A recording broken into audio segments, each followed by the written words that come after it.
Whew, I just finished watching DDP versus Strickland, and I had money on DDP to take the win, and I gotta say that was so close.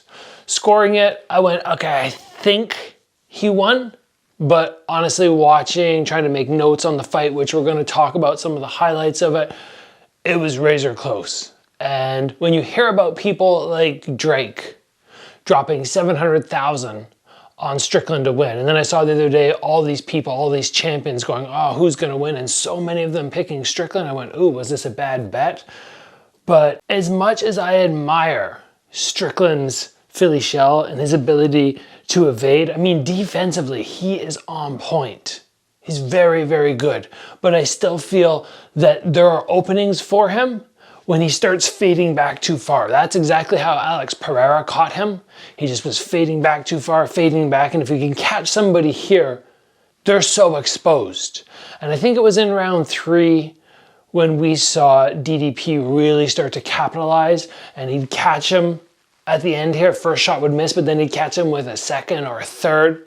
And man, the damage just starts to really add up. And my thought in betting was perhaps that would lead to a knockout. If not, some takedowns would really play into a win for DDP. But that jab of Strickland, that was one of the highlights of his game. Let's talk quickly about why he's so successful with it. Because is he the fastest person with a jab in the world? No. Does he hit the hardest with it? No.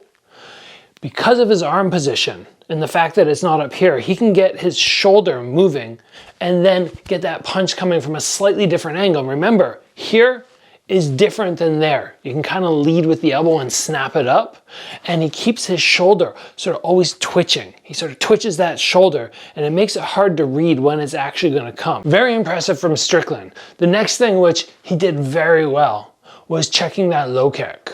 He checked over and over whether it was the calf or the thigh, most of them coming to the calf, but he just did a fantastic job just getting that little twist so that when DDP actually threw it, it was landing on the shin.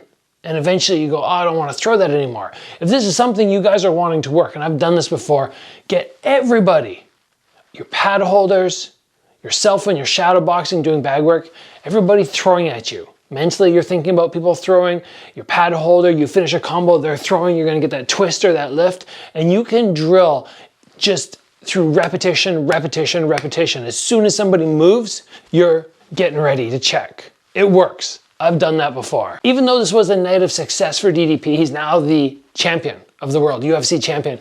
His guard, let's talk about that for a second. He takes his palms, he plants them up. You would think I'm a big fan of this because of the fight style that I have, but I don't like that there's no movement in the hands. He'll just kind of hold right there and there's no adjustments. I feel like taking that palm and doing minor shifts across the head would help protect him a little bit better. And maybe in the future, it's something that he could just improve on a little bit, because a couple times there he looked fairly compromised and that jab was slipping through, because you have to remember, an MMA glove is smaller than the boxing glove, and just doing that Dutch guard and not making adjustments is gonna lead to you taking unnecessary shots. And if you guys watch the fight, you have to appreciate the last minute, in particular the last 30 seconds. These guys threw down, they promised a war, or at least Strickland did, and they delivered in that last little bit. Everything else was a little more calculated, and overall, great fight. Obviously, I'm happy to get the win on the bet. I don't bet that often. I don't like losing money. I generally only bet on fights where I'm like, oh yeah, I think there's a pretty good chance this underdog is gonna win. And when you can double your money and you're pretty sure, I went, why not? So hopefully in the future, I'll continue to do well with my betting. I'm not gonna give advice on betting on the channel, I don't think, just because if it was kickboxing, I'd be like, I'm confident. I'm confident to give you guys insight into what I think. But in MMA, I never know what the takedowns and all the other aspects.